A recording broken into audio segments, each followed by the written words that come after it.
बिस्मिल्लाहिर्रहमानिर्रहीम। अस्सलामु अलैकुम।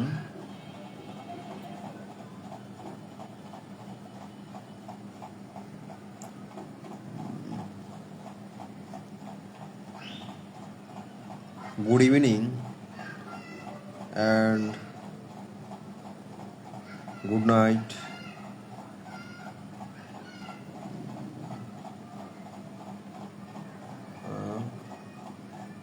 9 p.m. Bangladesh time.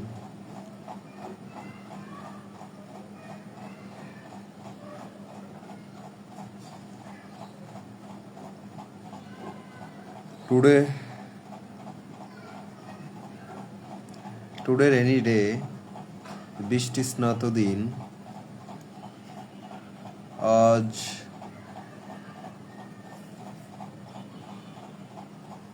আজ সোমবার না মঙ্গলবার ভুলে গেছি, সরি। আজ মেবি সোমবার। আচ্ছা, আলামিন ভাই আসছেন। আসসালামু আলাইকুম। হ্যাঁ, that's running in my boat talk.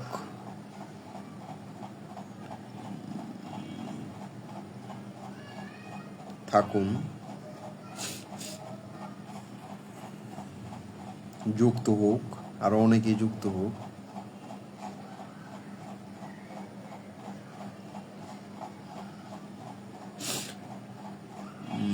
Fine. There is no night, only day is real.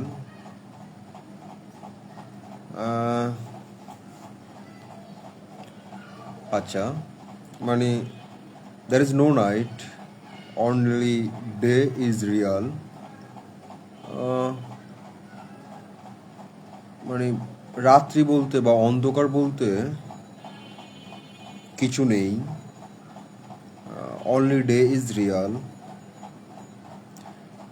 যা রয়েছে দিনটাই হলো যে সঠিক অথবা বাস্তবিক।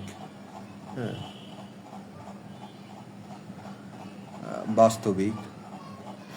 আচ্ছা, আমি যদি মানে আপনার কথা যদি আপনার ঠিক এটাই মিন করেন, আর আমি যদি এটা যদি বুঝতে পারি যে দ্যার ইজ নো নাইট, আপনার রাত্রি বলতে কিছু নেই অথবা অন্ধকার বলতে কিছু নেই, অনলি ডে ইজ রিয়াল, দিনেই সব কিছু এবং দিনটাই সঠিক কিংবা বাস্তবিক।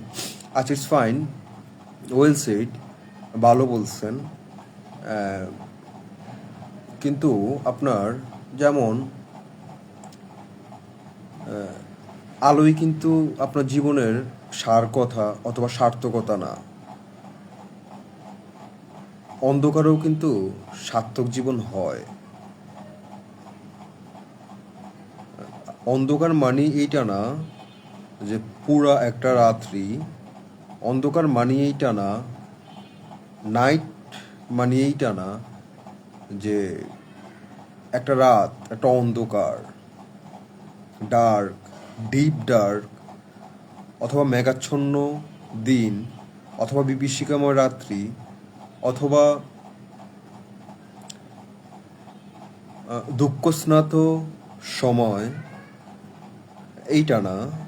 এটা একটু উল্টাভাবে দেখলেও হয় যে ভোর অন্ধকার আছে, একটু পরেই ভোর হবে, আমরা ঠিক ভোরের আগ মুহূর্তটাই রয়েছি। মানে একটু পরেই উষালগ্ন উষা উকি দিবে, আমরা ঠিক তার 10 মিনিট 1 ঘন্টা আগেই রয়েছি। তো সেই 1 ঘন্টা কেটে নিলে, সে 1 ঘন্টা কাটলেই কিন্তু, অথবা সে 1 ঘন্টা ধৈর্য ধারণ করলেই কিন্তু একটু পরে আমরা সূর্যের দেখা, উষালগ্নের দেখা, ভোরের দেখা নিশ্চয়ই পেয়ে যাব। আচ্ছা, তো যেখানে আপনার রাত্রি নেই, যেখানে অন্ধকার নেই, সেখানে দিনের কী বা মূল্য, অথবা কীভাবে বা থাকতে পারে? নিশ্চয়ই দুইটাই ইনডিফারেন্স, সমানভাবে একই অর্থে দেখা লাগে।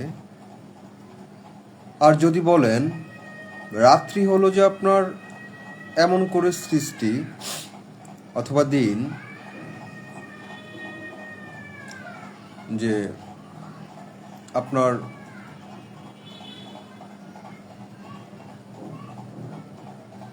রাতে আপনার আকাশে আপনি অনেক কিছু দেখতে পাবেন।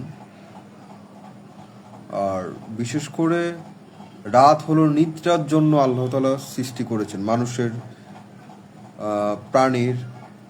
হ্যাঁ, আলামিন ভাইকে বলতেছি, রাত হলো নিদ্রার জন্য মানুষকে।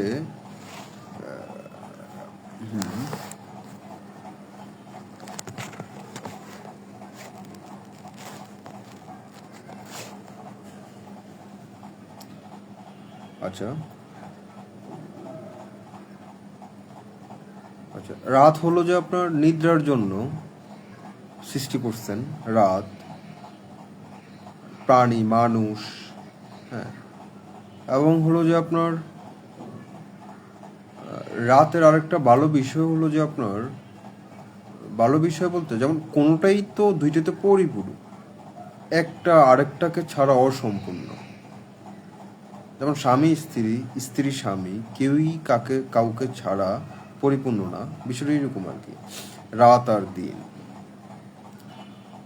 তো there is no night, only day is real. আচ্ছা,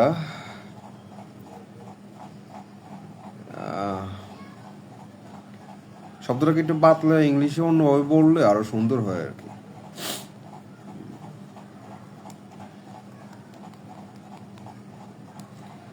একটু ভিতরে চলে যান।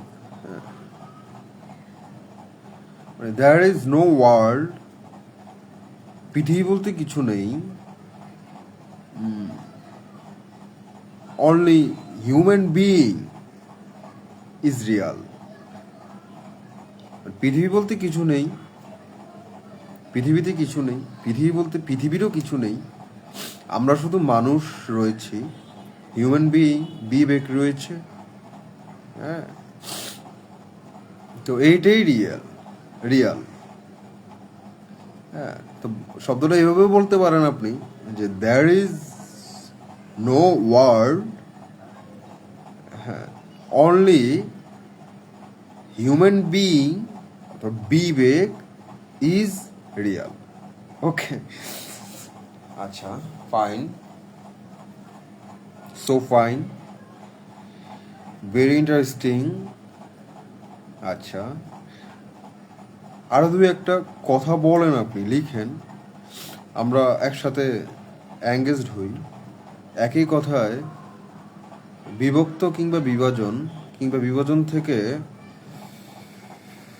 ভালোবাসা, কিংবা ভালোবাসা থেকে অসীম, কিংবা অসীম থেকে সসীম, সসীমে তো যাওয়া সম্ভব না, সম্ভব। আচ্ছা, সো ফাইন, ইন্টারেস্টিং আর গুড।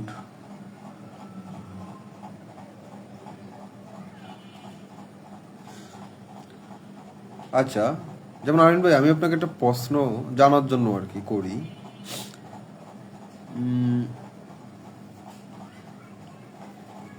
যেমন হলো,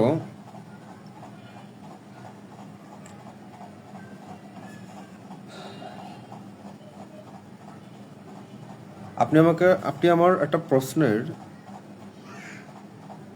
উত্তর দিবেন, কিংবা উত্তর না জানা থাকলেও আপনি সেটা খুঁজে আমাকে প্রশ্ন অনুযায়ী উত্তর দেওয়ার চেষ্টা করবেন।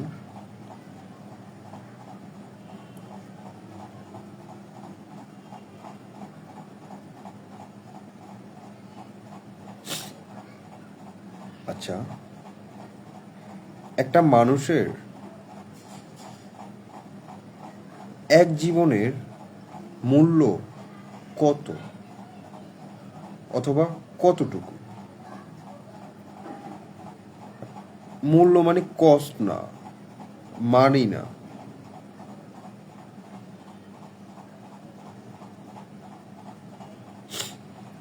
প্রশ্নটা হয়তো একটু ডিফারেন্ট হচ্ছে, অথবা খুব ডিপ্লোম্যাটিক শব্দ ইউজ হইতেছে, মানে ঠিক মতো করতে পারতেছি না।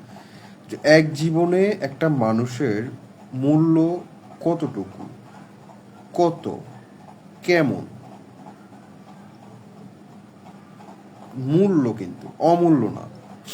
মূল্য তো একটা ব্যাপার, আর অমূল্য আরেকটা ব্যাপার। এখন যেই জীবনের মূল্য নাই, সেইটার তো আর জীবন ধরা যাবে না। যে জীবনের মূল্য আছে, সেই জীবনেরকেই আমি আপনাকে প্রশ্ন করছি যে এক জীবনে মানুষের মূল্য কত, বা কতটুকু, অথবা কেমন? আলামিন ভাই, হ্যাঁ, আচ্ছা, ইটস ফাইন। আচ্ছা, বন্ধু সানোয়ার আসছো, আসসালামু আলাইকুম। আচ্ছা, so good, so very good. যেমন এখন 9টা বাজে, 9:05 PM। হ্যাঁ, 9টা হলো যে আপনার 8টা দিকের, 24 ঘন্টা হলো যে আপনার 8টা প্রহর। 8টা প্রহরের মধ্যে 3 ঘন্টা পরে করে পড়ছে একটা প্রহর। তো এই 8 প্রহরের মধ্যে, এই 8টা প্রহরের মধ্যে একটা প্রহর হলো যে আপনার ঠিক বেলা 9টায়। আরাফাত আরসোস, ফাইন।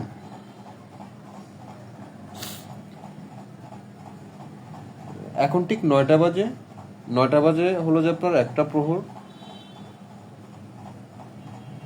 12টা বাজে হলো যে আপনার আরেকটা প্রহর। প্রহরগুলোর কিন্তু আলাদা আলাদা নাম আছে। ঠিক রাত 3টা AM একটা প্রহর, তখন দেখবেন আপনি কুড়াল ডাকে, চিল ডাকে। হ্যাঁ, রাত 3টা, কুড়াল, চিল, আমরা যে বলি আর কি, রাত 3টা। ওরা দেখবেন যে আপনার রাত 3টা একটা প্রহরে ডাকে। আবার 3টার পরে 6টায় আরেকটা প্রহর, তখনও তারা বোর হলে আপনার ডাকে। 5:30টার দিকে আপনার তারা ডাকাডাকি শুরু করবে, চিল, তারপর হলো যে আপনার কুড়াল বা সারস পাখি এরকম। শকুন তো এখন আর নেই, এগুলো কিন্তু খুব শক্তিশালী পাখি, ঈগল।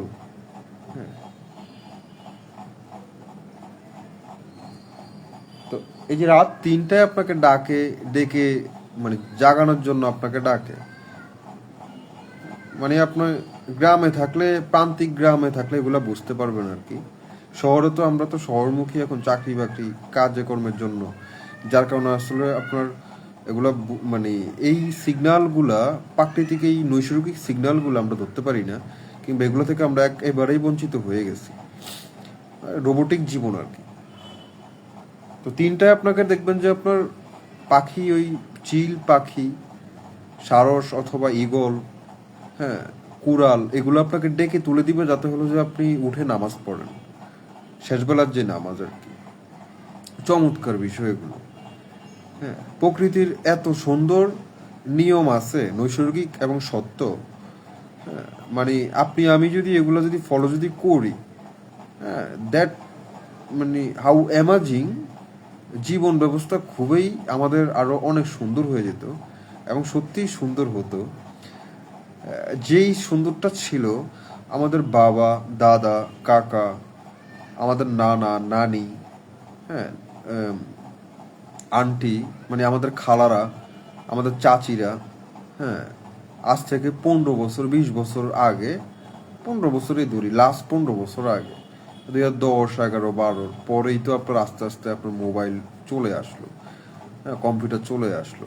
হ্যাঁ, হ্যাঁ। আচ্ছা, আরাফাত, ওয়ালাইকুম আসসালাম। ভালো আছি আলহামদুলিল্লাহ, আল্লাহ ভালো রাখছেন। Thank you so much, thank you so much. তোরা কেমন আছোস? আরিফ, ইমন, হ্যাঁ, রবিউল, রাব্বি, বাপ্পি, কি অবস্থা তোদের? নিচে ভালো আছিস ইনশাল্লাহ। আচ্ছা, চমৎকার। আপনার মানে 15 যে কথাটা বলছিলাম আর কি, তো তখন তো আপনার মোবাইল এগুলো ছিল না, কম্পিউটার ছিল না, হ্যাঁ, আপনার যে রোবোটিক যে ব্যাপার স্যাপার আসছে আর কি এখন আর কি, এগুলো তো তখন ছিল না। তো উনাদের হলো যে আপনার যার কারণে রোগ বালাই খুব কম হতো, পঞ্চ ইন্দ্রিয়গুলা ভালোভাবে কাজ করতো, নাক, কান, গলা, চোখ, ব্রেন, মস্তিষ্ক আর কি, হুম, শরীর। ওনাদের কোনোদিন ব্যাক পেন হইতো না, ওনাদের কখনো গলা ব্যথা হতো না, ওনারা কখনো কম হাঁটতে পারতো না, কম দূরাইতে পারতো না। 2-5 কিলোমিটার আমার মনে আছে, আমার দাদু যখন বয়স ওনার 70+, আমার দাদুর বয়স, মমিনা খাতুন 70+, বেশ নসিব করুক আল্লাহ, যাক, আমার দাদুর বয়স যখন 70+, উনি যে কি একজন মহিলা ছিলেন, দূরদর্শী না, মানে খুব শক্তিশালী একজন মহিলা ছিলেন। মানে আমি মনে আছে আর কি আমার, যে আপনার আমাদের বাড়িতে প্রচুর নারকেল হইতো, সুপারি হইতো। তো এরকম 3-4 বাড়ির পাশের মানুষ, 6-7, 3-4 বাড়ি বা 5-6 বাড়ির মানুষ এসে আমাদের কাছ থেকে হলো যে আপনার নারকেলের ডাগা, গনা, হ্যাঁ, নারকেল, তারপর সুপারির বাইল, ওই যে খোলটা আর কি সুপারি গাছে, হ্যাঁ, লার্কি, লার্কি হলো যে আপনার ওই যে রান্নাঘরের জন্য আর কি, পাকান রান্না করার জন্য যে লার্কি চুলাতে দেয়, বাইল, হ্যাঁ, খোল আর কি এগুলা বলে আর কি, যাই হোক আমরা বলতাম আর কি। ওকে আরাফাত, ওকে, হ্যাঁ, ঠিক আছে, থ্যাংক ইউ, ওকে। তো আচ্ছা, একটু বলা রাখা ভালো, বলে দিই, ভালো লাগবে আর কি। আমার কয়েকটা ছোট ভাই যুক্ত হয়েছে মিশর থেকে, ওরা মনে হয় সম্ভবত দাম্মাম সিটি, হ্যাঁ, সৌদি আরবের। ফাইন, ফাইন, খুবই ফাইন, খুবই ফাইন। ওরা সবসময় দেখে আর কি লাইভ আর কি, এটা খুবই ভালো বিষয়, অ্যাড হয় আর কি। তো আপনার মানে, তো মানুষজন এসে আপনার দাদুর কাছ থেকে এগুলা কিনে নিয়ে যাইতো, হ্যাঁ, প্রচুর বাইল হইতো নিয়ে যাইতো, সুপারি হইতো নিয়ে যাইতো, নাইকেল লাগলে নাইকেল নিয়ে যাইতো, আবার নারকেল আর কি, বেল গাছ ছিল আমাদের, ডেউয়া গাছ ছিল, হ্যাঁ, তারপর কামরাঙ্গা গাছ, পেয়ারা গাছ, অগণিত ছিল এগুলো। তো এগুলা নিয়ে যাইতো, হ্যাঁ। তো দাদু দেখতাম যে আপনার এগুলা আপনার মানে হিসাব করে কিভাবে কিভাবে জানি হলো যে আপনার চৌকির নিচে, পাটির নিচে দাদুর যে আপনার খাট ছিল আর কি, হ্যাঁ, সে পুরান আমলের খাট, দাদা তখন বানাইছে, আসলে স্মৃতিতে কথা আসে আর কি, সেগুন গাছের কাঠ দিয়ে বানাইছে 1960 কিংবা 65 সনে, 60 কিংবা 65, হ্যাঁ, যুদ্ধের আগে বানাইছে। তো সেই খাট এখনো আছে দাদু, হ্যাঁ, মানে খুব একটা মানে কিছুই হয় না, আরো মোটামুটি আপনার 20 বছর অনায়াসে ইউজ করতে পারবে, অসুবিধা হবে না, চমৎকার আর কি। দাদুর খাটের নিচে আপনার দেখতাম যে আপনার টাকা খালি, হ্যাঁ, খালি টাকা, ওই নানান রকম মানুষ আইসা আপনার দিয়ে যাইত, হ্যাঁ। তো দাদুর এই যে বিচক্ষণতা, এই যে কোন টাকা কত টাকা, আমি এগুলো দেখতাম, ওই অমুক বাড়ির মানুষ, ওই বড় বাড়ির মানুষ, বা ওই অমুক বাড়ির মানুষ, ঠিক আছে, ওই বোকাল বাড়ির মানুষ, হ্যাঁ, বা হলো যে ওই রাজেন্দ্র বাড়ির মানুষ, হ্যাঁ, ওই সর্দার বাড়ির হয়তো 2-1 জন, হ্যাঁ, লেবু নিতেও আসতো ওনারা, কাগজি নিতেও আসতো আর কি, কাগজিও হইতো অনেক। আমাদের আবার আঁকও ছিল একটা সময়, আঁক আমি দেখি নাই, খুব ছোটবেলায় দেখছি, 1997-তে তো আমার 2001 বা 2 পর্যন্ত আখ ছিল আর কি। পরে আখ আসতে আপনার আর লোক টোক হয়ে গেছে, আর আখের চাষ বন্ধ করে দিচ্ছে আর কি। তো আপনার এই যে মানুষজন যে এসে দাদুর কাছ থেকে এগুলো নিত, দাদু এগুলো পার্ট বাই পার্ট খুব স্পষ্ট মুখস্থ রাখতো। কার কাছে ডাকগার কত টাকা পাবে, হ্যাঁ, কার কাছ থেকে আপনার নারকেলের কত টাকা পাবে, কার কাছ থেকে সুপারির কত টাকা পাবে, কার কাছ থেকে কলা, আবার যে কলার তো বিশাল ছিল, মোটামুটি ভালো ছিল। কলা আপনার বিশাল না, আপনার মোটামুটি আমাদের তখন অনেক কলা গাছ ছিল, একটা বাগানে ছিল। মোটামুটি 50-60টা এরকম কলা গাছ হবে, বা তারও বেশি, 50-60টা বা 70টা বা 80টা এরকম। আবার নার্সারি চাষ করতো, মানে মানুষ আমাদের কাছ থেকে এসে ওই যে আপনার সুপারি গাছ নিত। হ্যাঁ, কাকায় সুপারি গাছ নার্সারি করতেন, পেঁপে গাছের নার্সারি করতেন। একসাথে আপনার 300, 400, 200, 250, 500 এরকম করে আপনার ছোট এই যে নার্সারি বলে এগুলো আর কি, ছোট পলিতে করে এগুলা আমরাও করতাম, আমিও অ্যাড হয়েছি ছোটবেলায়, একসাথে করতাম আর কি। এগুলা মাটি টাটি দিয়ে কীভাবে দেখতাম, গোবর সার সব একসাথে মিক্স করে এগুলো করতাম আর কি, মিক্স ব্যাগে ঢুকাইতাম, এতটুকু ছোট পলি ব্যাগ। হ্যাঁ, চমৎকার দিন। তো এগুলো আপনার বিক্রি হইতো, এগুলো বিক্রি করে যে পরিমাণ আপনার টাকা আসতো, হ্যাঁ, এই টাকা দাদু হলো যে আপনার মনে করেন যে কীভাবে পার্ট বাই পার্ট মুখস্থ রাখতেন, কাটতে কত টাকা পাবেন, কাকে দিবেন, কাকে মানে কার থেকে আবার এটা অত তারিখে নিতে হবে। এগুলো আমরা যেমন মোবাইলে তুকে রাখি, আপনার ডায়েরিতে তুকে রাখি, ওনাদের এগুলো করা লাগতো না, দাদুর এগুলো করা লাগতো না। উনি স্পষ্ট সব বলে দিতে পারতো, কে কয় টাকার কামরাঙ্গা নিছে, কে কয় টাকার আতাপ্পল নিছে, হ্যাঁ, কয় টাকার আপনার নিছে, লেবু নিছে, আবার এই টাকাটা কত টাকা দিছে, কত টাকা কম দিল কিংবা বেশি কিংবা সঠিক দিল, এগুলো সব প্রচুর ফল হইতো আর কি, প্রচুর ফল হইতো। আমাদের আপনার দাদায় সব গাছেই কম বেশ আপনার রেখে গেছেন বাড়িতে, ফল গাছ থেকে শুরু করে আম তো আপনার আল্লাহু আকবার। আম যখন আপনার জ্বর হইতো আমাদের, মানে বাড়িতে যখন জ্বর হইতো, এই যে জ্বরের সিজন, আর বিলিভ মি, এটা তো আম তো আমাদের একটা স্মৃতি, আমার একটা স্মৃতি। মানে আমি আপনার একটা রাত্রে আপনার জ্বর হলে পরের দিন সকালে ভোরে দাদু আমাদেরকে উঠিয়ে ঘুম থেকে পাঠিয়ে দিত, আম্মুকে, আমাকে, দাদু, কাকি, হ্যাঁ, কাকা, হ্যাঁ, সবাই মিলে ভোরে, যাতে অন্য কেউ যাতে তাড়াতাড়ি এসে না নিয়ে যায় বাগান থেকে, ঠিক আছে, ছোট ছোট ছোট আশেপাশের ছেলে মেয়েরা এত না নিয়ে যায়, দাদু তাড়াতাড়ি আমাদের ঘুম থেকে তুলে সকালে ভোরে ফজরের পর পরে পাঠিয়ে দিত, একটা লাইট নিয়ে পাঠিয়ে দিত, আর বস্তা 2-3টা নিয়ে পাঠিয়ে দিত, বড় বস্তা, ওই প্লাস্টিকের বস্তা, এই তারপরে যে আপনার পাটের বস্তাগুলো নিয়ে পাঠিয়ে দিত আর কি। তো এরকম হলো যে আপনার একটা জ্বর হলে 2 ব্যাগ, 3 বস্তা, 4 বস্তা এরকম করে নিতাম, 2টা বস্তা, 3টা বস্তা, 4টা বস্তা, 5টা বস্তা করে নিতাম। কি পরিমাণ আম হতো, আর এক একটা আম গাছের বয়স ছিল হলো যে 15 বছর, 12 বছর, 20 বছর, এত বড় আম গাছ ছিল। মানে একটা আম গাছে কি পরিমাণ আম ধরতো, মানে 2 বাড়ি 3 বাড়ির মানুষ খেলেও আপনার শেষ হইতো না, এত আম ধরতো। তো দাদু তো মারা গেছেন 2018 সনে মারা গেছেন। তো এগুলো সব খেয়াল রাখতেন আর কি দাদু। আবার মুরগি টুরগি পালতেন, হাঁসও পালতেন, কাকায় গরু পালতেন, কাকা এখনো গরু পালেন, হ্যাঁ, কবুতর পালতেন, হ্যাঁ, চমৎকার আর কি, ঠিক আছে, খুবই চমৎকার বিষয় এগুলো। তো তখনকার মানুষ যে কথা থেকে আর কি আসছিল আর কি, তখনকার মানুষ আপনার এত পরিমাণ বিচক্ষণ ছিলেন, আল্লাহু আকবার, সবকিছু মনে রাখতে পারতেন।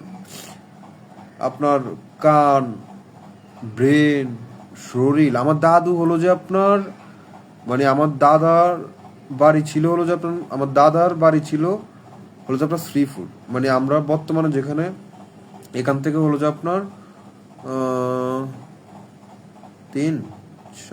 4.5 থেকে 5 কিলো হবে। দাদা মানে আমার দাদুর এদিকে এসে জায়গা কিনছেন আর কি, শ্বশুর বাড়িতে এসে জায়গা কিনছেন, হ্যাঁ। শ্রীপুর থেকে আমরা রামপুরে চলে আসছি, এদিকে চলে আসছি, যাই হোক। তো দাদা এখানে এসে জায়গা কিনছেন, নিজের শ্বশুরবাড়ি এরিয়াতে জায়গা কিনছেন, তখন তো দাদার আপনার অনেক ছিল, মানে অনেক ছিল, যেটা হলো যে আপনার হিসাব করার মতো না। 2-3টা ফ্যাক্টরি, একটা চিনির ফ্যাক্টরি, একটা লজেন্সের ফ্যাক্টরি, একটা ইট বাটা, একটা জাহাজ। তখনকার সময় একটা জাহাজের মালিক উনি। দাদার নাম জয়নাল আবেদিন মিয়া, একটা জাহাজের মালিক তখনকার সময়। মানে চাঁদপুর ঘাটে এসে আমাদের জাহাজ থামতো, সেই সুদূর রাজশাহী থেকে পদ্মা দিয়ে আপনার যে আখ আনতো আর কি, টনে টনে আখ আনতো। হ্যাঁ, এই আখ দিয়ে পরে চিনি বানাইতো। লজেন্সের ফ্যাক্টরি, লজেন্স। তারপরে হলো যে পুরন বাজার ছিল আর কি আমাদের এসব, এই ফ্যাক্টরিগুলা বড় বড় ফ্যাক্টরি ছিল আর কি এগুলা। অনেক ছিল আর কি, দাদার অনেক ছিল। আল্লাহ ওনাকে ব্যস্ত নসিব করো। উনি খুব সুয়ালাপি একজন মানুষ ছিলেন আমার দাদা, খুবই সুয়ালাপি একজন মানুষ ছিলেন, খুবই সুয়ালাপি একজন মানুষ, এবং অসংখ্য মানুষকে সাহায্য করে গেছে। মানে আমার দাদার কথা, একটা মানুষ, আমার ইউনিয়নের একটা মানুষ, চাঁদপুরের একটা মানুষ মানে এত পোলাইটলি, স্বাভাবিকভাবে, এত নর্মালি বলে যে he is great intelligent and he is great, মহৎ ভালো মানুষ ছিলেন, চমৎকার মানুষ, চমৎকার মানুষ, চমৎকার ভালো মানুষ ছিল। একটা ইট বাটা ছিল তখন দাদার। আসলে এগুলো তো এখন নেই আর কি। দাদার আবার বাবার নাম ছিলেন হলো যে আপনার, মানে আমার বাবার দাদা আর কি, দাদার বাবার নাম ছিলেন, আমার দাদার বাবার নাম ছিলেন হলো যে আপনার উমর, মোহাম্মদ উমর। উমর হলো যে আপনার ফার্সিয়ান শব্দ, অথবা Umar Persian, Umar Persian, Umar maybe হলো যে আপনার অ্যারাবিয়ান নাম, কিংবা ফার্সিয়ান, কিংবা তার্কিশ, এরকম কিছু একটা হবে আর কি। তার্কিশ উমর, হ্যাঁ উমর। উমর খুব সম্ভবত আরবি নাম এই উমর। হ্যাঁ উমর, হ্যাঁ উমর। আচ্ছা, উমর খুব ভালো নাম, খুবই ভালো নাম। সেলজুক সাম্রাজ্যের আপনার যখন আধিপত্য বা রাজত্ব ছিলেন, বাদশাহ ছিলেন হলো যে আপনার সুলতান সুলেমানের, সুলেমান শাহ ছিল আর্তুগুল। আবার আর্তুগুলের ছেলের নাম ছিল হলো যে আপনার উমর। চমৎকার। আর্তুগুলের ছেলের নাম সাবজি, একটা ছেলে ছিল সাবজি, আর একটা হলো যে উমর, আর একটা ভুলে গেছি। হ্যাঁ, উমর শব্দের অর্থ হলো যে আপনার বিচক্ষণ, জ্ঞানী, দক্ষ, দূরদর্শী। উমর।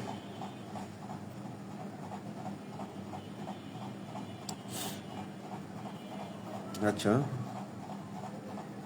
মোহাম্মদ রাকিব আল করিম। হ্যাঁ, ওয়ালাইকুম আসসালাম ওয়া রাহমাতুল্লাহি ওয়া বারাকাতু। আপনার লং টাইম রাকিব, আপনার লং টাইম। তুমি এখন কোন দেশে, সৌদি নাকি মধ্যপ্রাচ্যের অন্য কোনো একটা দেশে আছো? ওসমান ভাই, ওসমান ভাই, থ্যাংক ইউ সো মাচ। হ্যাঁ ওসমান,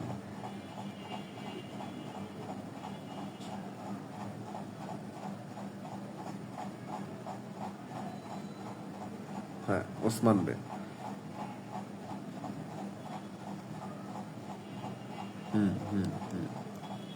ওসমান, রাইট, ওসমান। ওসমান ছিলেন, হ্যাঁ। ওসমান তো পরে হলো যে, হ্যাঁ কুল্লুস ওসমান পরে সিরিজ বের হলো, তাই না? হ্যাঁ, চমৎকার। হ্যাঁ, আচ্ছা, আমি আলহামদুলিল্লাহ রাখি, ভালো আছি, সো ফাইন, আল্লাহ ভালো রাখছেন।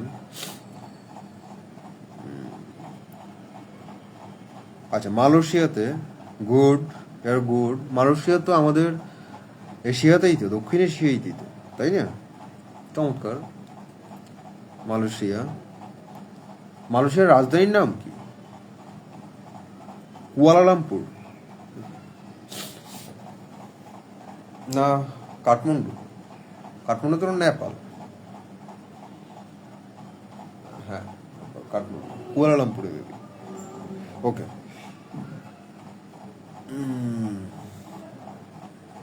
আচ্ছা, অনেকদিন পর ডাকি। কি অবস্থা, বাসার সবাই কেমন? আর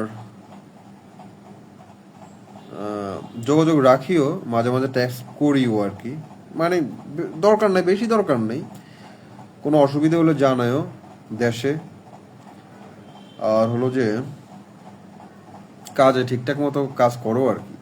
এখন তো খুব ভালো সময়, উদীয়মান সময় পার করতেছো তোমরা, খুব ভালো টাইম স্পেন্ড বলো, মানে জীবনের খুব স্বর্ণালী সময়। এই টাইমটা তো কর্মের জন্য স্বর্ণালী আর কি।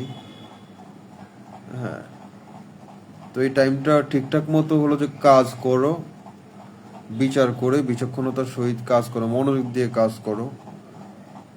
বাবা মাকে যদি জীবিত থাকে, ভাই তো আছেন, ভাই তো মেবি দোকানও আসছেন আমাদের ওইখানে মহল্লায়, তো বাবা মাকেও সেবা করো, টাকা পয়সা দিও বাড়িতে, ছোট ভাই বোন থাকলে তাদেরকে পড়াশোনা করেও।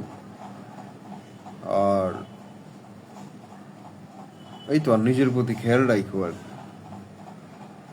ভালোভাবে খেয়াল রাখিও, খাবার দাবার থেকে শুরু করে ঠিকঠাক মতো জীবন ব্যবস্থা ভালোভাবে করবো আর কি, যাতে পরবর্তী যে জীবন, একটা সময় তো তোমার আরো বাড়বে, মানুষ বিয়ে শাদী করবা, পরের বাড়ি থেকে একটা মেয়ে আনবা, হ্যাঁ, নিজের সংসার আস্তে আস্তে বাড়বে আর কি।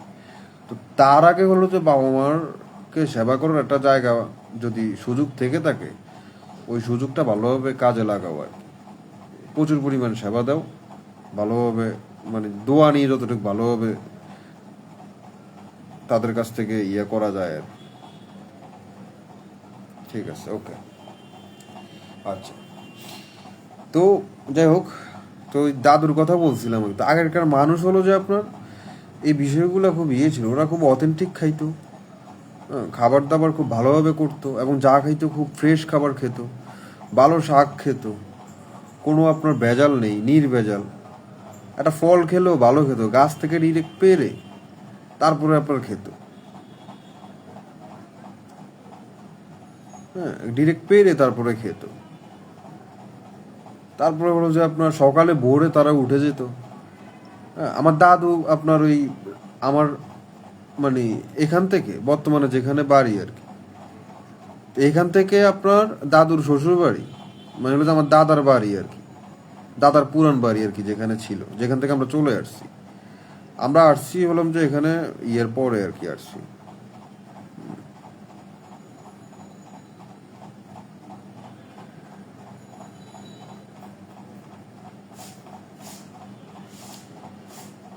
আচ্ছা রাকিব, ওকে, ঠিক আছে। বাবা মারা গেছেন 31শে ডিসেম্বর 2024।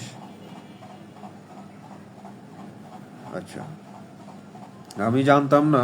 ইনাইল্লে অইনাইল্লে রাজিউন, এটা খুবই ইয়ে। যাই হোক,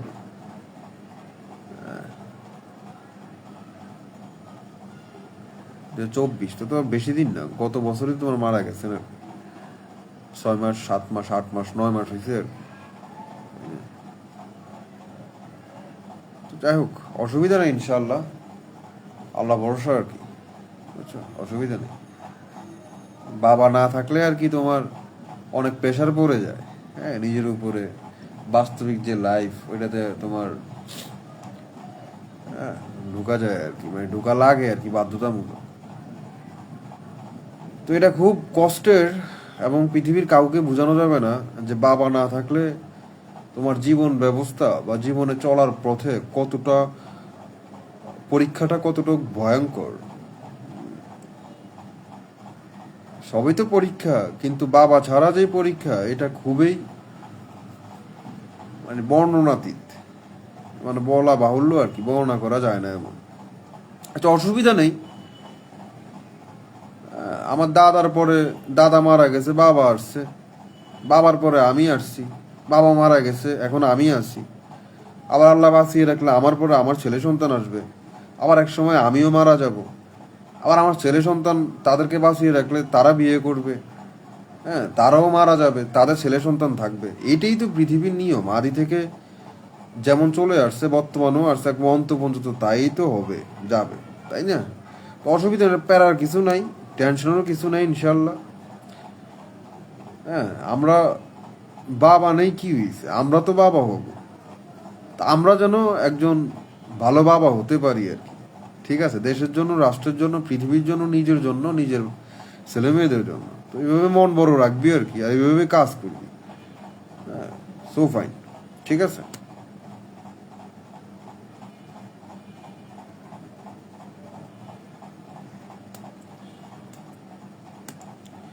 যোগাযোগ রাখিস, কোনো অসুবিধা হলে দেশে জানাইস আর কি। হ্যাঁ, জানাইও, হ্যাঁ। আচ্ছা, তো তা আমার দাদু হলো যে আপনার প্রায় মাঝে মাঝে দেখতাম আর কি, আমার আম্মুকে নিয়ে, আমি তখন ছোট, মনে নাই, খুব কম আংশিক আংশিক মনে আছে, আম্মুকে নিয়ে আপনার 5 কিলোমিটার পাড়ি দিয়ে হেঁটে হেঁটে চলে যেত, সকাল ভোরে চলে যেত হেঁটে হেঁটে সেই শ্রীপুর। আবার বিকালে আপনার ইয়ার পরে, আসরের পরে নামাজ শেষ করে সেখান থেকে আবার রওনা দিত, মাগরিব ব্যাস আইসা আবার বাড়িতে পড়তো। মানে হেঁটে হেঁটে, যেহেতু মাটির রাস্তা ছিল তখন, হ্যাঁ, আবার হেঁটে হেঁটে আপনার আসতো।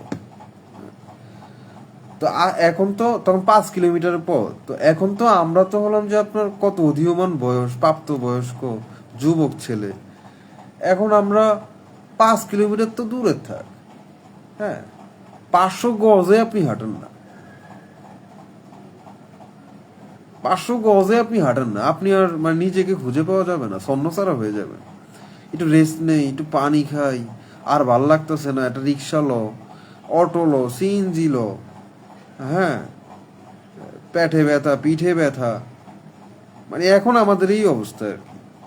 আর যেখানে হলো যে আপনার তিনারা আমাদের পূর্বপুরুষরা ঘোড়ায় চড়তেন টকবক টকবক করে, হ্যাঁ, সকালে আপনার কাজ, নামাজের পরে কাজের উদ্দেশ্যে বেরোইতেন, সেই কাজ শেষ করে আবার বিকাল মাগরিবের বাদ হলো যে আপনার আবার বাসায় চলে আসতেন। সারাদিন কাজ কাজ কাজ, বিন্দু মাত্র ফুরায় নাই, ক্লান্ত অনুভব হয় নাই। সন্ধ্যার পরে এসে ফ্যামিলিকে সময় 8টা 9টার মধ্যে খেয়ে ফেলতেন, আবার ঘুম, আবার উঠে ফজর নামাজ পড়ে আবার কাজ শুরু।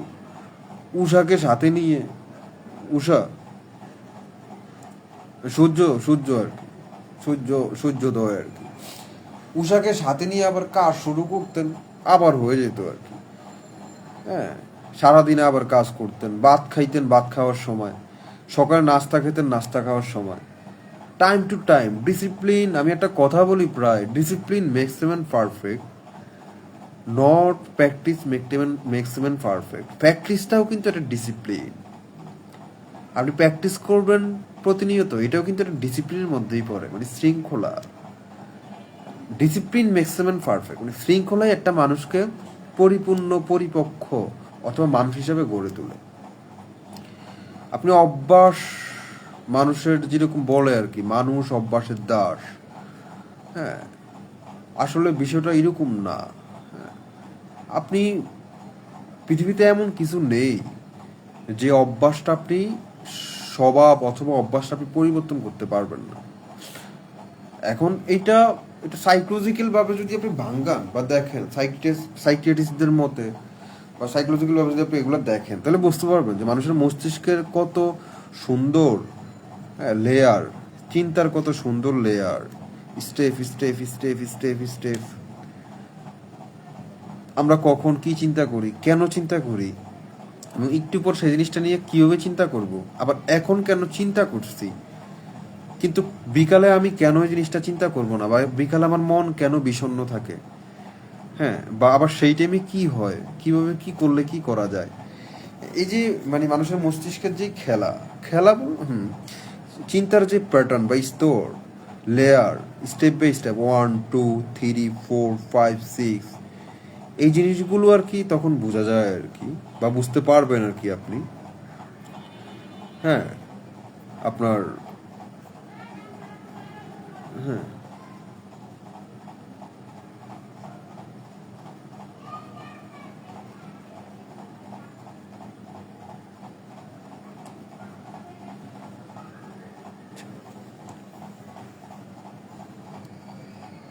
তো আজকে আপনার লাইভে আসার একটা মূল এবং আলোচ্য মূল বিষয়বস্তু হলো এইটা, যেটার জন্য আমি মূলত লাইভে আসা। ঠিক আছে, রাখি। মূল আলোচ্য বিষয় অথবা মূল যে কারণে আপনার আজকে লাইভে আসা, একটা বিষয় নিয়ে আসছিলাম, অথবা একটা বিষয় নিয়ে আসার কথা ছিল, কিন্তু অনেকগুলো বিষয় জড়িয়ে গেছে। হ্যাঁ, সরি। আপনার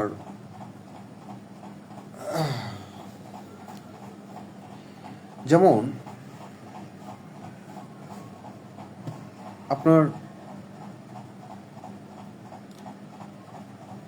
আমাদের প্রত্যেকটা মানুষেরই কিন্তু হলো যে আপনার রোগ ব্যাধি নিয়েই কিন্তু আমরা মানুষ।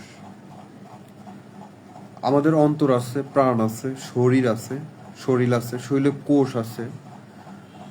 তো কোষ যেহেতু আছে, প্রাণ যেহেতু আছে, রক্ত যেহেতু হিমোগ্লোবিন আছে, এবং আমাদের অনুভূতি শক্তি যেহেতু আছে, আমাদের সেন্সর অথবা আমাদের ইন্দ্রিয় যেহেতু আছে, কিংবা আমাদের শরীর, যে শরীরটা আমাদের খাদ্যের মাধ্যমে গঠন করা,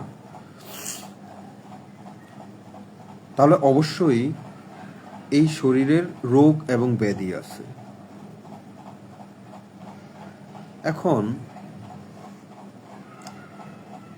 আমাদের প্রত্যেকটা দিনেই যে আমাদের রোগ ব্যাধি সারা যাবে, সুস্থতার সহিত যে আমরা জীবনযাপন করবো, বিষয়টা তাহা নয়। নিশ্চয়ই আপনি 1 মাস পর, 15 দিন পর, বা 2 মাস পর, অথবা 3 মাস পর, অথবা 3.5 মাস পর আপনি কিন্তু অবশ্যই আপনি কোনো না কোনো অসুস্থতার মধ্যে আপনি পড়বেন, বা কোনো না কোনো অসুস্থতার মধ্য দিয়ে আপনি যাবেন।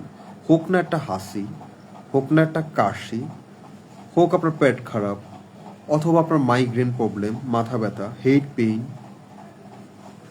অথবা আপনার ব্যাক পেইন, অথবা আপনার গলা ব্যথা, কিংবা আপনার ডায়রিয়া অথবা আমসা, হ্যাঁ, অথবা আপনি কানে কোনো ব্যাঘাত পাচ্ছেন, কিংবা জ্বর, কিংবা চিকুনগুনিয়া, অথবা আপনার চোখে কোনো প্রবলেম, আপনার চোখে খুব কম দেখতেছেন, অস্পষ্ট দেখতেছেন, কিংবা আপনার চুল পড়তেছে, চুল পড়ে যাচ্ছে, চুল উঠে যাচ্ছে,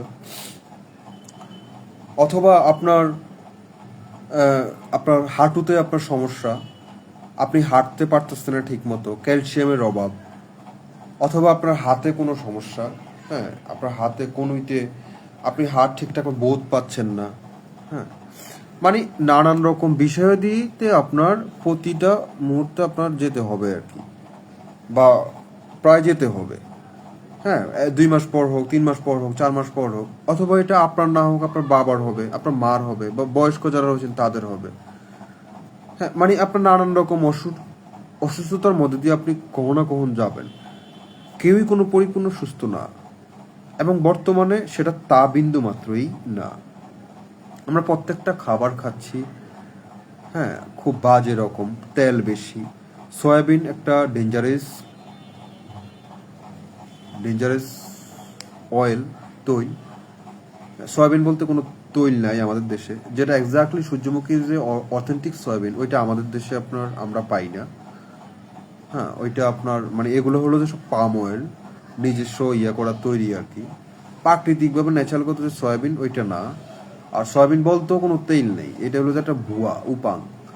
হ্যাঁ, এগুলো হলো যে বোখাস, বানোয়াট আর কি।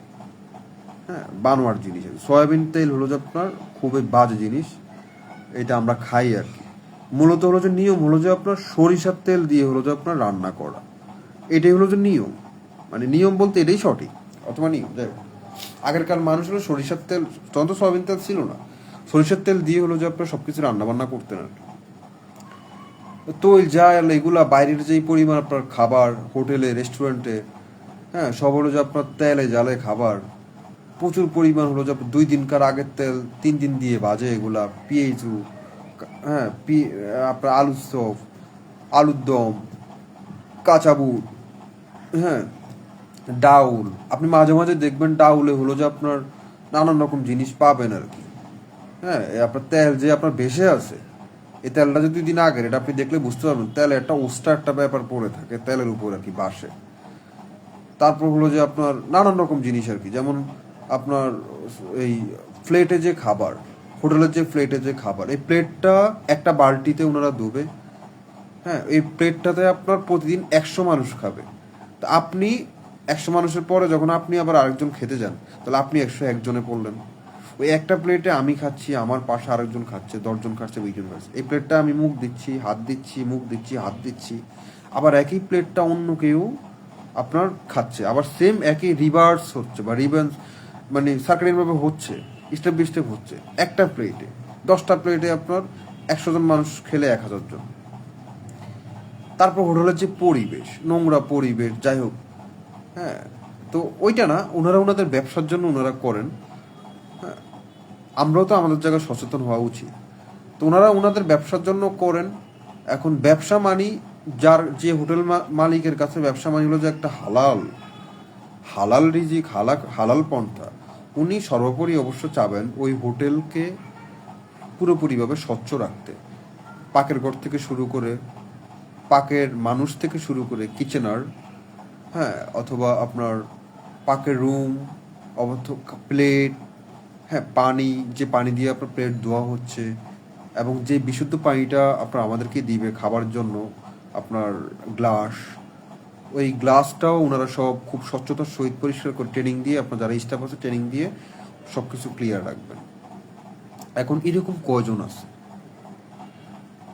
এরকম হোটেলের মালিক কয়জন আছে আমাদের ঢাকায় বা বাংলাদেশে বলেন আর কি। আবার যাই হোক, বিষয়টা হলো যে আপনার যেইটা আর কি বলতাম, তো এগুলা বাইরের খাবার খুবই নোংরা, খুবই বাজে, আপনার জন্যও বাজে, এবং যিনি হোটেলে রত রয়েছেন তিনিও তো অন্য কোথাও না কোথাও গেলে অন্য জায়গায় হোটেলে খান, তো তিনার জন্যও বাজে। দ্যাট মিনস এইটা না যে হোটেল কি তাহলে বাংলাদেশ থেকে উঠে যাবে, এটা কি ব্যবসা করা ঠিক না? নিশ্চয়ই তাহা না।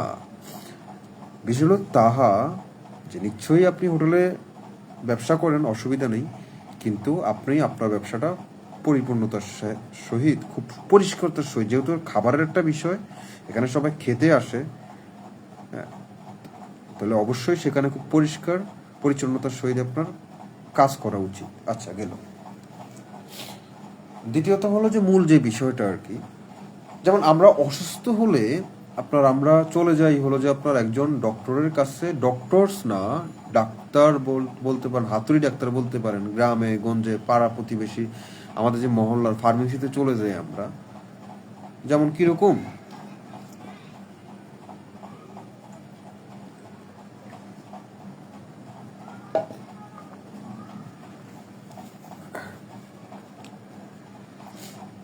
যেমন হলো যে আপনার, আচ্ছা, আমার চোখ ব্যথা কয়েকদিন যাবত, আমার ডান চোখ পিলপিল করে বা ডান চোখ ব্যথা কাতরাচ্ছে কয়েকদিন যাবত। এখন আমি যদি এই চোখের সমস্যাটা নিয়ে যদি আমি একজন আমার মহল্লার বা আমার গলির বা আমার ইউনিয়নের যে গ্রামে একটা দোকান আছে, যিনি, হ্যাঁ, যিনি আপনার একটা দোকান নিয়ে ফার্মেসি নিয়ে বসছেন, পাশাপাশি একটা ফ্লাক্সিলোডও করেন, মোবাইল লোডও করেন, হ্যাঁ, আবার পাশাপাশি বিস্কুটও বিক্রি করেন, চানাচুর বিক্রি করেন, বাদাম বিক্রি করেন, আবার ফার্মেসি দিয়েও বসছেন, হ্যাঁ, তো আমি, আমার চোখ কাতরাচ্ছে বেশ 3-4 দিন যাবত। এখন আমি সেই লোকটার কাছে আমি যদি যাই যে ডাক্তার সাহেব আমার চোখে সমস্যা, আপনি আমাকে কি করতে পারেন, আপনি কি আমাকে একটা ওষুধ দিতে পারবেন? আচ্ছা, এখন আপনি বলুন, একজন হাতুড়ি ডাক্তারের কাছে গিয়ে, যিনি কিনে হলেন যে আপনার পাড়া মহল্লা একজন হাতুড়ি ডাক্তার, উনার কাছে আমি আমার চোখের সমস্যার কথা যদি গিয়ে বলি, আমি কি সমাধানটা পাবো তার কাছ থেকে? উনি আমাকে কি সমাধান দিবেন? মানে উনি কি আই ডক্টর? উনি কি আই নিয়ে গবেষণা করছে? উনি কি চোখ নিয়ে, রেটিনা নিয়ে কোনো পড়াশোনা করছে?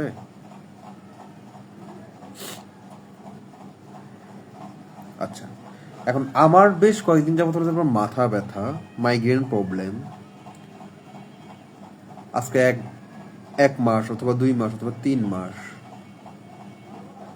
আচ্ছা, এখন আমি ওই ডক্টরের কাছে গেলাম, এখন উনি কি আমাকে কি সমাধান দিবে? টাপিল দিবে? জোলিয়াম 5 দিবে?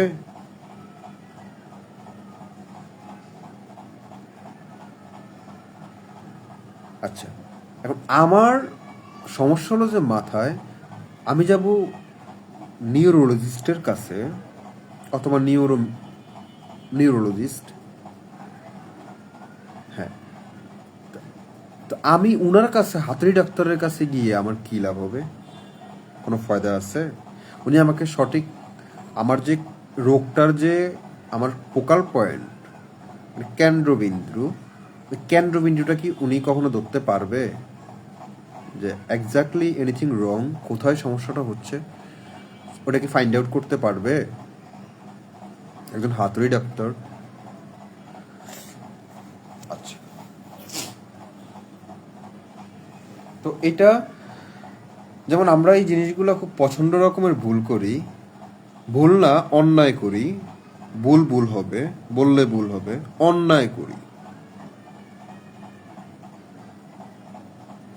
মানে দেশে এমবিবিএস ডাক্তার বসে আছেন, এফসিপিএস ডাক্তার বসে আছেন, পিএইচডি করে দেশের বাড়ি থেকে এসে তারপরে বাংলাদেশে বসেন।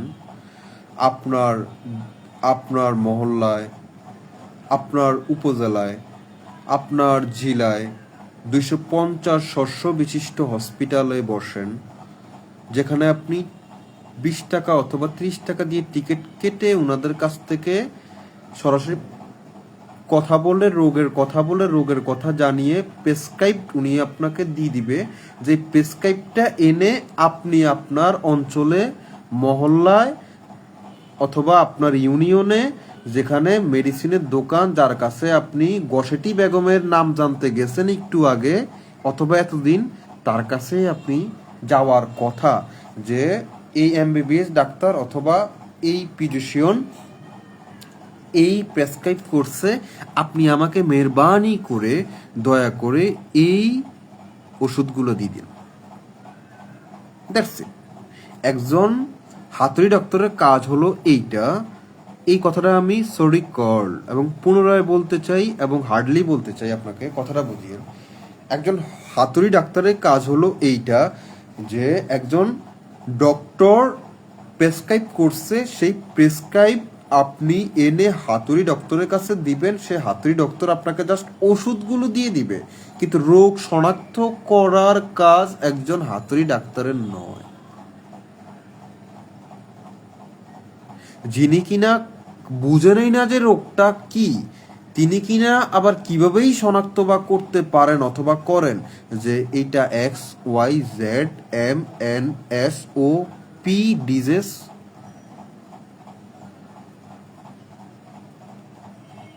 আচ্ছা, তো এটা খুবই আমাদের দেশে এমন অসংখ্য লোক প্রতি বছর মারা যাচ্ছে, গণনাতে অথবা শুমারিতে এটা আসে, প্রতি বছর আমাদের অসংখ্য লোক মারা যাচ্ছে ভুল চিকিৎসার কারণে। তো এইটা খুবই সিনসিয়ারলি খেয়াল রাখতে হবে। আপনার গলার উপরে যে সাইডটা আছে, আপনার গলার গাড়ের উপরে যে সাইডটা আছে, কান, নাক, মুখ, জিহ্বা, মাথা, চোখ, মস্তিষ্ক, মাথা আর কি, এই পঞ্চ ইন্দ্রিয় কোনো বিষয়ে, এই পাঁচটা ইন্দ্রিয়র কোনো বিষয়ে আপনি কখনো কখনো কখনো খবরদার কখনো কোনো হাতুড়ি ডক্টরের কাছে যাবেন না। প্রয়োজনে টাকার অভাব হলে প্রয়োজনে কাতরিয়ে বাসায় শুয়ে শুয়ে মরে যাবেন। প্রয়োজনে টাকার অভাবে যদি এমবিবিএস ডাক্তার, এফসিপিএস ডাক্তার অথবা 250 শস্য বিশিষ্ট আপনার জেলায় হসপিটালে আপনি না যেতে পারেন, তাহলে প্রয়োজনে বাসায় শুয়ে শুয়ে কাতরিয়ে মরে যাবেন। ব্যথার যন্ত্রণায়, প্রসব যন্ত্রণায় কাতরিয়ে মরে যাবেন, কিন্তু কখনো হাতুড়ি ডক্টরের কাছে যাবেন না।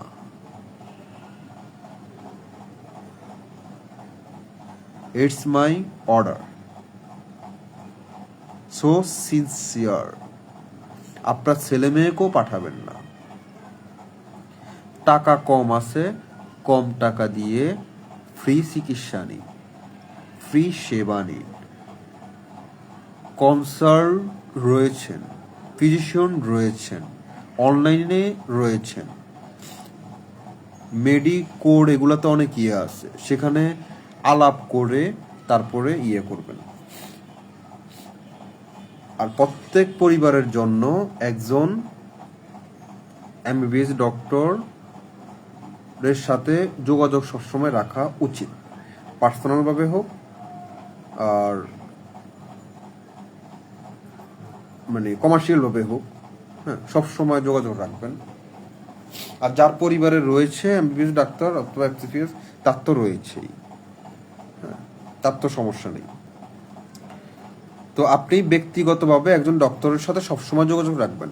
আপনি ওনাকে পেমেন্ট করে দিবেন, ওনার ফি ওনাকে দিয়ে দিবেন। হ্যাঁ, প্রতি মাসে অথবা 2 মাস অন্তর অন্তর একটা পেমেন্ট করে দিবেন, এত টাকা, যে স্যার আপনার 1000 টাকা আমি দিলাম, হ্যাঁ, আমার বাবা মার অথবা আমার 1500, ওনার যে আপনার নিড বা ওনার যে হাদিয়া আর কি, ওইটা দিয়ে দিবেন। কিন্তু আপনার ওই যে আপনার মায়ের একটা সমস্যা লিখিত আকারে পাঠিয়ে দিবেন আর কি, আপনার মায়ের এই প্রবলেম, আপনার বাবার এই সমস্যা, ওই এমবিবিএস ডাক্তার অথবা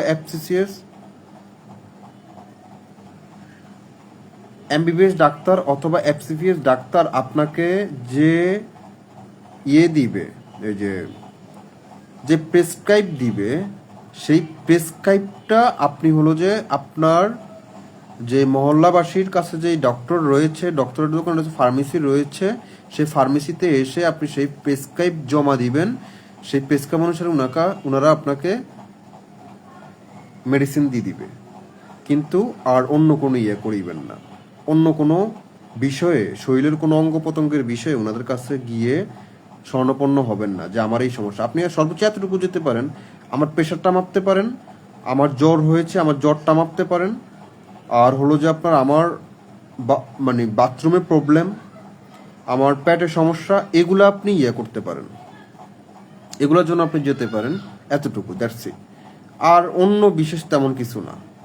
চোখের জন্য, নাক কান গলা এগুলোর জন্য কখনো হলো যে আপনার হাতুড়ি ডাক্তারের কাছে যাবেন না।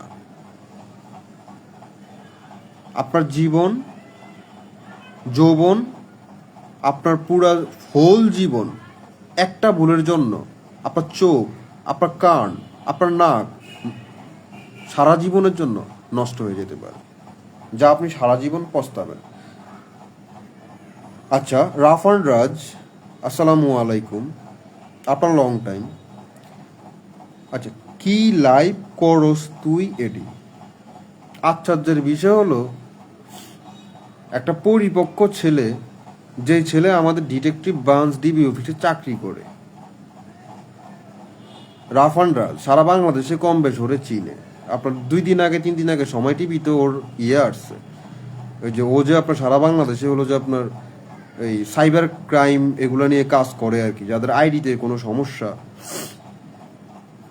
আপনার কোনো সমস্যা, জিমেল বা ফেসবুক অ্যাকাউন্টে কোনো সমস্যা, তো তাদের সব সেবার ইয়েগুলো আর কি ও করে আর কি, প্রদান করে আর কি, আইডিতে সমস্যা। রাফান রাজ আমার বন্ধু, সরকারি কলেজে পড়ছেন, লাইভে আছেন, অনেকে আছেন, দেশের বাইরে থেকে অনেক ডক্টরসরা রয়েছেন, আবার দেশেও রয়েছেন, তো ফাইন, আলহামদুলিল্লাহ। আচ্ছা, রাফান রাজ, আমার প্রশ্ন হইল যে কি লাইভ করস তুই এডি, এটার উত্তর আমার এটা দিতে মন চায়। তুই যেই প্রশ্ন করছস, এই প্রশ্ন কি সঠিক কিংবা ভুল, অথবা যেই প্রশ্ন করছস সেই প্রশ্নটা আবার কর। কি লাইভ করস তুই এডি ওইটা না, এটার অর্থটা আমি কি উত্তর দিব তোরে? কি লাইভ করস তুই এডি, এটা উত্তরটা কি দিমু আমারে কর, ওইটা না। তুই আমারে বলবি ওইটা, যে এই লাইভ করিস না, এই লাইভ কর, এই লাইভ তুই এই কারণে করতে পারতি না, এই লাইভ তুই এই কারণে করা উচিত। যৌক্তিক কথা ক, পয়েন্ট ভিত্তিক কথা ক।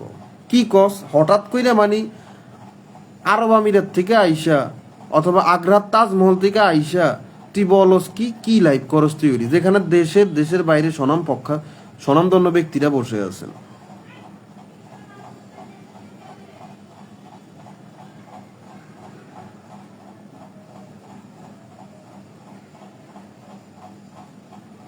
নাকি দুধ দিয়ে তোরা আবার গোসল করান লাগবো? একবার তো করছস, হ্যাঁ?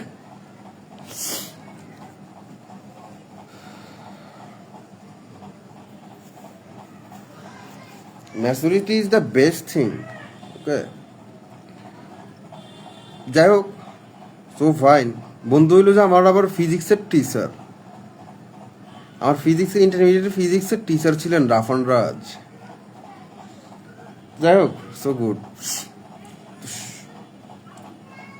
দেখছেন, পুরো একটা বিষয়, মানে একটা মানুষ আপনার পুরা একটা সুন্দর চিন্তারে একটা মানুষের একটা কথাই আপনাকে নষ্ট করে দিতে পারে। মানে আপনি একটা সুন্দর কাজ, চিন্তা, অথবা আপনি একটা ভালো কাজে আছেন, চিন্তায় আছেন, অথবা কাজ করতেছেন, একটা মানুষের একটা নেতিবাচক কিংবা সমীচীন নয় এমন কথাই আপনার পুরো হোল ইয়াটাকে নষ্ট করে দিতে, থিমটা নষ্ট করে দিতে পারে, চিন্তাটাকে নষ্ট করে দিতে পারে। কারণ আপনি সেখানে কিছু না কিছু প্রভান্বিত অথবা প্রভাবিত হবেন সেই কথায়। যাই হোক, গেল তো ওইটা আর কি, যে আপনার ডক্টরসদের মানে যে বিষয়টা আর কি, খুব কম সময় আপনার ডাক্তারের কাছে, আপনার হাতুড়ি ডাক্তারের কাছে যাবেন, প্রয়োজনে একদমই যাবেন না, শুধু সেখানে যাবেন হলো যে আপনার ওষুধের জন্য, আপনি যে ওষুধটা আপনার লাগবে নিড, আর আপনার যেই কোনো বিষয়াদি শরীরের হাড় ফ্র্যাকচার অথবা হাড়ে কোনো সমস্যা, হাড়ে ক্ষয়, অথবা আপনার চোখ, কান, গলা, 5টা যে ইন্দ্রিয় রয়েছে, এই ইন্দ্রিয়র, আরিফ ভাই 2 মিনিট, 1 মিনিট আসছি, এই ইন্দ্রিয়র সব কিছুর আপনি আপনার জেলায়, আপনার উপজেলায় আপনার 250 শস্য বিশিষ্ট সদর হসপিটাল রয়েছে, সেখানে 20 টাকা কিংবা 30 টাকা দিয়ে টিকিট কাটলেই আপনি পুরো চিকিৎসাটা ওই ডক্টরদের কাছে, এফসিপিএস অথবা এমবিবিএস, ওনারা বিশেষ ক্যাডার, বিশেষ স্বাস্থ্য ক্যাডার, ওনাদের কাছ থেকে আপনি আপনার ট্রিটমেন্টটা প্রপারলি নিতে পারবেন। তো এটা যেন সারা বাংলাদেশে প্রত্যেকটা জেলায়, প্রত্যেকটা উপজেলায়, প্রত্যেকটা অঞ্চলে আমরা সবাই এক নাগারে একই সাথে করি এবং করতে পারি এবং বহাল থাকে। তো সুস্থতাই একটা মানুষের সবচাইতে বড় সম্বল। আপনারা সবাই ভালো থাকবেন, নিরাপদে থাকবেন এবং সাম্য সরল ভালো থাকবেন। আপনারা আমার জন্য দোয়া করবেন এবং আমরা সবাই যেন সবার জন্য দোয়া করি, প্রত্যেকের জন্য এবং 17 কোটি মানুষের জন্য, সবাই সবার জন্য যেন দোয়া করি, সবাই সবার জন্য জায়গায় নিরাপদ এবং ভালো যত্ন থাকে। আপনারা সবাই ভালো থাকবেন। আসসালামু আলাইকুম।